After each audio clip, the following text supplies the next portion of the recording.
കണ്ടാലോ ആളറിയുകില്ല, ഉഴവു ചാൽപോൽ മോറിഞ്ഞിടുന്നു. കണ്ടാലോ മുഖശോഭയില്ല, ചോരയാൽ നിറഞ്ഞൊഴുകിയിടുന്നു. കണ്ടാലോ ആളറിയുകില്ല, ഉഴവു ചാൽപോൽ മോറിഞ്ഞിടുന്നു. കണ്ടാലോ മുഖശോഭയില്ല, ചോരയാൽ നിറഞ്ഞൊഴുകിയിടുന്നു. മകനേ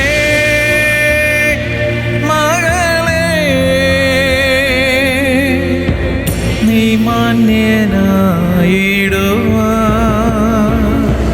മകളേ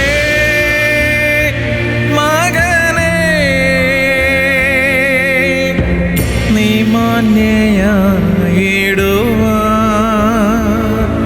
കാൽവരിയിൽ നിനക്കായി പിടഞ്ഞിടുന്നു, കാൽക്കരങ്ങൾ നിനക്കായി തുളയ്ക്കപ്പെട്ടു. മകനേ നീ നോക്കുക, നിനക്കായി തകർന്നിടുന്നു. മകളേ നീ നോക്കുക, നിനക്കായി തകർന്നിടുന്നു.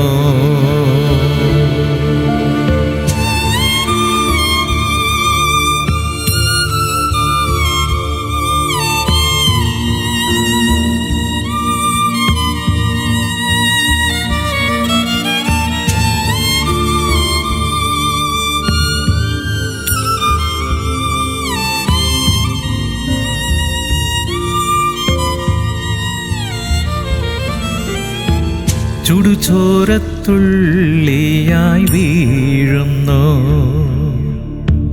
നിൻ പാപം പോക്കുവാനല്ലയോ. മുള്ളുകൾ ശിരസിൽ ആഴ്ന്നതും നിൻ ശിരസ്സുയരുവാനല്ലയോ. ചുടുചോരത്തുള്ളിയായി വീഴുന്നു, നിൻ പാപം പോക്കുവാനല്ലയോ. മുള്ളുകൾ ശിരസിൽ ആഴ്ന്നതും നിൻ ശിരസ്സുയരുവാനല്ലയോ. മകനേ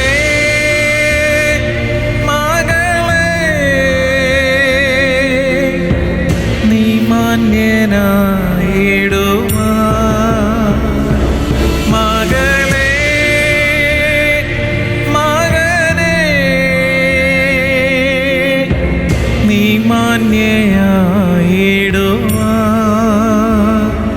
കാൽവരിയിൽ നിനക്കായി പിടഞ്ഞിടുന്നു, കാൽക്കരങ്ങൾ നിനക്കായി തുളയ്ക്കപ്പെട്ടു. മകനേ നീ നോക്കുക, നിനക്കായി തകർന്നിടുന്നു. മകളേ നീ നോക്കുക, നിനക്കായി തകർന്നിടുന്നു. ദൈവനാമത്തിന് മഹത്വമുണ്ടാകട്ടെ. അനുദിന വചനം. If your enemy is hungry, give him bread to eat. ശത്രുവിന് വിശക്കുന്നുവെങ്കിൽ അവന് തിന്മാൻ കൊടുക്കുക. ആമേൻ. ഞങ്ങളുടെ പാറയും വീണ്ടെടുപ്പുകാരനുമായ കർത്താവേ, ഞങ്ങളുടെ അധരത്തിലെ ഓരോ വാക്കുകളും ഹൃദയത്തിലെ ധ്യാനവും ദൈവസന്നിധിയിൽ പ്രസാദകരമായിരിക്കുവാൻ പരിശുദ്ധാത്മാദൈവമേ ഞങ്ങളെ സഹായിക്കണം. അവിടുന്ന് അങ്ങനെ ചെയ്യുന്നതിനായി നന്ദി. അനുഗ്രഹിച്ചനായി സ്തോത്രപ്പ യേശുവിൻ നാമത്തിൽ തന്നെ. ആമേൻ. സദൃശവാക്യങ്ങൾ 25 അധ്യായം 21 വാക്യം. Proverbs chapter 25 verse 21. If your enemy is hungry, give him bread to eat, and if he is thirsty, give him water to drink.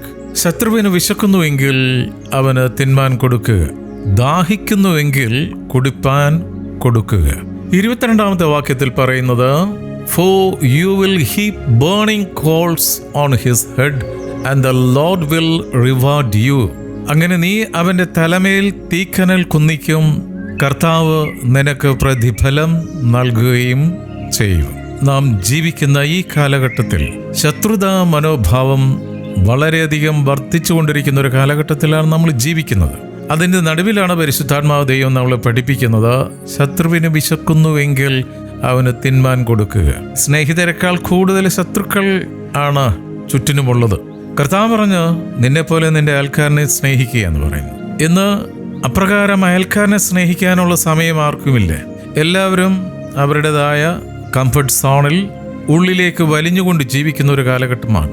മറ്റുള്ളവരുടെ കാര്യം അന്വേഷിക്കാൻ പലർക്കും സമയമില്ല. സ്വന്തം കാര്യം തന്നെ അന്വേഷിക്കാൻ സമയമില്ല. കുടുംബത്തിൽ പോലും വിശക്കുന്നവന് ആഹാരം കൊടുക്കാൻ പോലും സമയമില്ലാത്ത ഒരു തലമുറയാണ് ഇന്നുള്ളത്.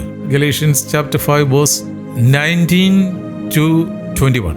ഗലാത്യ ലേഖനം 5 അധ്യായം അതിൻ്റെ 19 മുതൽ 21 വരെയുള്ള വാക്യത്തിൽ ദൈവത്തിൻ്റെ ആത്മാവ് ഇങ്ങനെ പറയുന്നു, ജഡത്തിന്റെ പ്രവൃത്തികളോ ദുർനടപ്പ്, അശുദ്ധി, ദുഷ്കാമം, വിഗ്രഹാരാധന, ആഭിചാരം, പക, പിണക്കം, ജാരശങ്ക, ക്രോധം, ശാഠ്യം, ദ്വന്ദ്വപക്ഷം, ഭിന്നത, അസൂയ, മദ്യപാനം, വെറിക്കൂത്ത് മുതലായവ. ഇത് നാൾക്ക് നാൾ പെരുകി വർദ്ധിച്ചുകൊണ്ടിരിക്കുന്ന ഒരു കാലഘട്ടത്തിലാണ് നമ്മൾ ജീവിക്കുന്നത്. ആത്മാവിൻ്റെ പ്രേരണയേക്കാൾ കൂടുതൽ ജഡത്തിൻ്റെ പ്രേരണ അനുസരിച്ചാണ് മനുഷ്യൻ ജീവിക്കുന്നത്. ശത്രുവിന് വിശക്കുന്നുവെങ്കിൽ അവന് ആഹാരം കൊടുക്കുക, ദാഹിക്കുന്നുവെങ്കിൽ കുടിപ്പാൻ കൊടുക്കുക. അങ്ങനെ നീ ചെയ്താൽ അവൻ്റെ തലയിൽ തീക്കനൽ കുന്നിക്കുമെന്നാണ് പറയുന്നത്. എന്താണ് അതിൻ്റെ അർത്ഥം? ഇപ്പോഴൊരു കുടുംബത്തിൽ മാതാപിതാക്കൾക്ക് 10 മക്കളുണ്ടെങ്കിൽ 10 മക്കളോടും ഒരേപോലെ ആയിരിക്കില്ല മാതാപിതാക്കളുടെ സ്നേഹം. ചില മക്കളോട് മാതാപിതാക്കൾക്ക് പക്ഷാഭേദം ഉണ്ടാകും.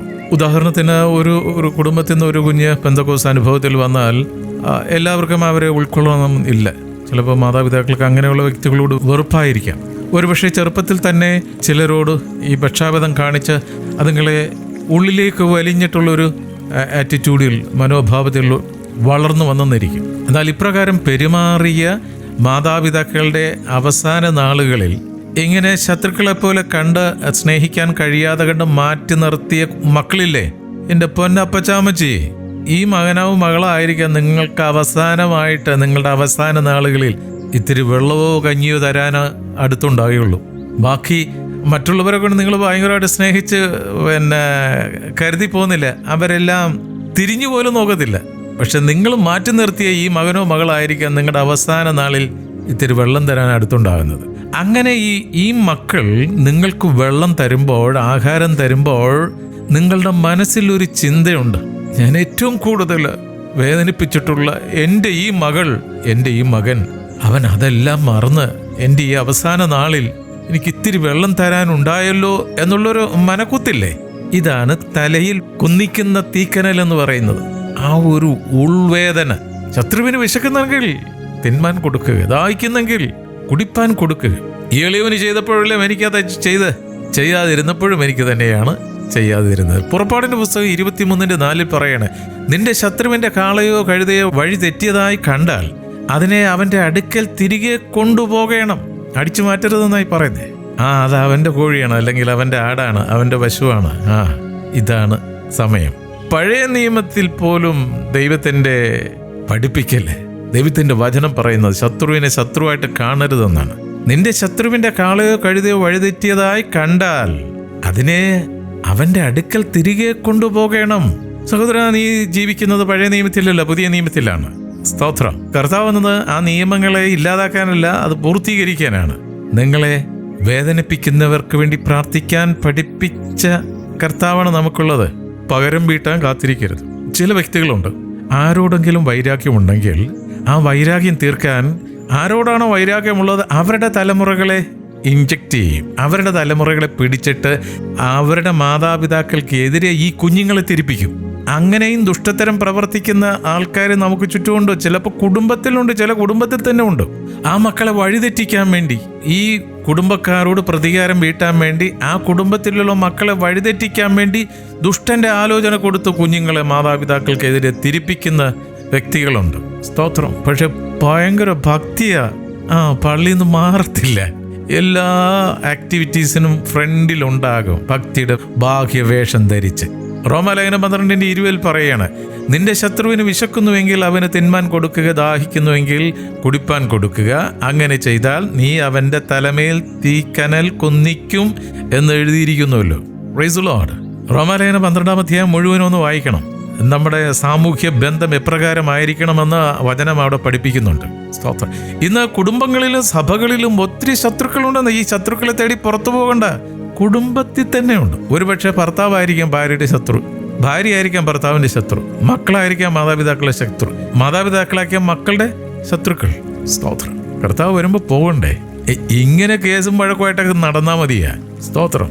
കൺവെൻഷന് ഒരു കുറവുമില്ലല്ലോ, വചനപ്രഘോഷണത്തിന് ഒരു കുറവില്ലല്ലോ. പക്ഷേ ഉള്ളിലെ വൈരാഗ്യം മാറിയിട്ടില്ലല്ലോ ഇപ്പോഴും. സ്തോത്രം. ഹല്ലേലൂയ പറയാനും സ്തോത്രം പറയാനും നാവ് പൊന്തും. പക്ഷെ ഹൃദയം തുറന്ന് നിന്റെ സഹോദരനോട് ക്ഷമിക്കാനോ അവർക്ക് ഇത്തിരി ആഹാരം കൊടുക്കാനോ വെള്ളം കൊടുക്കാനോ നിന്റെ കയ്യോ കാലോ പൊങ്ങിയില്ലെങ്കിൽ പിന്നെ എന്തിനാ ഈ ഭക്തിയുടെ വേഷം? മത്തായിയുടെ സുവിശേഷം 5-ാം അധ്യായം 44-ാം വാക്യത്തിൽ പറയണം, ഞാനോ നിങ്ങളോട് പറയുന്നു, നിങ്ങളുടെ ശത്രുക്കളെ സ്നേഹിപ്പിൻ, നിങ്ങളെ ഉപദ്രവിക്കുന്നവർക്ക് വേണ്ടി പ്രാർത്ഥിപ്പിൻ. സ്തോത്രം. ഇതിപ്പോ കൺവെൻഷൻ സീസണാണ്. സ്തോത്രം. കേരളത്തിൽ കൂടുതൽ കൺവെൻഷൻ നടന്നുകൊണ്ടിരിക്കുകയാണ് ഓരോരോ സമൂഹങ്ങളിൽ. സ്തോത്രം.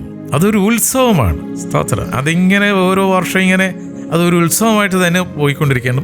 മനസ്സ് പുതുക്കി രൂപാന്തരം പ്രാപിച്ചിട്ടുണ്ടോ? മനപരിവർത്തനം സംഭവിച്ചിട്ടുണ്ടോ? സ്തോത്രം.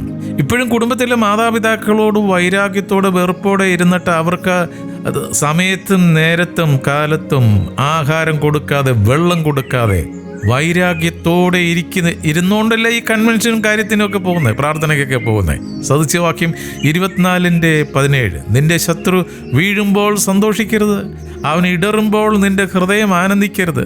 ഇപ്പോൾ പറഞ്ഞ വചനത്തിന് വിരുദ്ധമായിട്ട് പ്രവർത്തിക്കുന്ന വ്യക്തികളുണ്ട്, ഭക്തന്മാരുണ്ട്, ഭക്തകളുണ്ട്. മറ്റുള്ളവരുടെ കാര്യം പറയേണ്ട കാര്യമില്ലല്ലോ, സ്വന്തം കുടുംബത്തിലെ കാര്യം പറഞ്ഞാൽ പോരെ. സ്തോത്രം. ലോകം മുഴുവനും അറിയപ്പെടുന്ന ഒരു കൂട്ടായ്മയായിരിക്കാം, പക്ഷേ എന്താണ് അകത്ത്? ചീഞ്ഞു നാറുന്ന അവസ്ഥയാണോ? പുറമെ ഇങ്ങനെ ചിരിച്ചു കാണിക്കും, ഉള്ളുകൊണ്ട് വൈരാഗ്യത്തോടെ വെറുപ്പോടെ ഇരിക്കുന്ന കടന്നൽ കൂട്ടമാണ്. ആ ഹൃദയമെന്ന് പറയുന്നത് വിഷം തിങ്ങി നിറയുന്ന, വിഷം വമിക്കുന്നൊരു ഹൃദയമാണോ? Praise the lord. ദൈവത്തിന്റെ വചനം വളരെ വ്യക്തമാണ്. നിന്റെ ശത്രുവിന് വിശക്കുന്നെങ്കിൽ ആഹാരം കൊടുക്കുക, ദാഹിക്കുന്നെങ്കിൽ കുടിപ്പാൻ കൊടുക്കുക. സ്തോത്രം. ഈ വചനത്തിന് വിരുദ്ധമായിട്ടുള്ള പ്രവൃത്തികൾ സഹോദരി നിന്റെ ജീവിതത്തിൽ വന്നു പോയിട്ടുണ്ടെങ്കിൽ പരിശുദ്ധാത്മാവ് ദൈവത്തോട് ഹൃദയം തുറന്ന് മാപ്പപേക്ഷിക്കുക. തീർച്ചയായിട്ടും ദൈവം ക്ഷമിക്കും. രമ്യതപ്പെടാനുള്ളവരോട് രമ്യതപ്പെടുക. ഹല്ലേലൂയ. ഏത് മനുഷ്യനും നിവർന്നു നിന്നാൽ ഒരു ശ്വാസമത്രേ. ഹല്ലേലൂയ. ജീവിച്ചിരിക്കുമ്പോൾ മാതാപിതാക്കൾക്ക് അല്ലെങ്കിൽ സഹോദരങ്ങൾക്ക് ബന്ധുമിത്രാദികൾക്ക് ഒരിത്തിരി ആഹാരമോ വെള്ളമോ കൊടുക്ക്. മരിച്ചതിന് ശേഷം നാട്ടുകാരെ വിളിച്ച് ബിരിയാണി കൊടുത്തിട്ട് ഒരു കാര്യമില്ല. ബർത്ത്ഡേ ആഘോഷിക്കുമ്പോൾ ആ ബർത്ത്ഡേക്കെങ്കിലും ഒരു പൂ, ഒരു റോസാപുഷ്പം അല്ലെങ്കിൽ ഒരു ചെറിയ പൂച്ചെണ്ട് മണക്കാൻ കഴിവുള്ള സമയത്ത് അത് വാങ്ങിച്ചു കൊടുക്ക്. അല്ല മരിച്ചതിന് ശേഷം അതിൻ്റെ നെഞ്ചത്ത് വലിയൊരു കൊട്ട പൂ കൊണ്ട് വെച്ചിട്ട് ഒരു കാര്യമില്ല. Price the Lord. B practical. സ്തോത്രം. ശത്രുവിന് വിശക്കുന്നെങ്കിൽ ആഹാരം കൊടുക്കുക. ഈ വചനങ്ങളാൽ പരിശുദ്ധാത്മാവ് ദൈവം നമ്മളെ സഹായിക്കട്ടെ. പ്രാർത്ഥിക്കാം. ഹല്ലേലൂയ.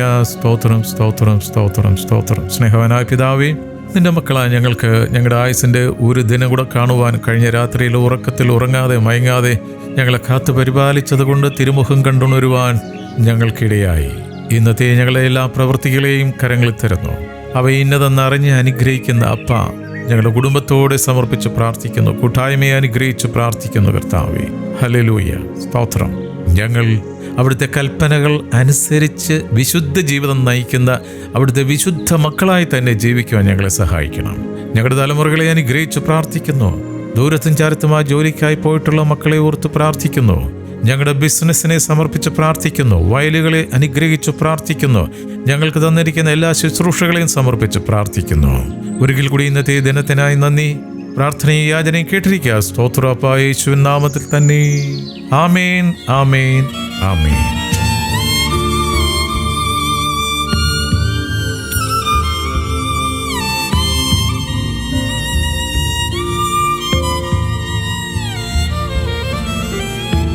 പത്മോസിൽ യോഹന്നാൻ കണ്ടതോ സൂര്യനേക്കാൾ ശോഭയാലത്രേ. ആ ശബ്ദം ഞാനിതാ കേൾക്കുന്നു. പെരുവെള്ളം മീരച്ചിൽ പോലാകുന്നു. പത്മോസിൽ യോഹന്നാൻ കണ്ടതോ സൂര്യനേക്കാൾ ശോഭയാലത്രേ. ആ ശബ്ദം ഞാനിതാ കേൾക്കുന്നു. പെരുവെള്ളം ഈരച്ചിൽ പോലാകുന്നു. ആദ്യനാ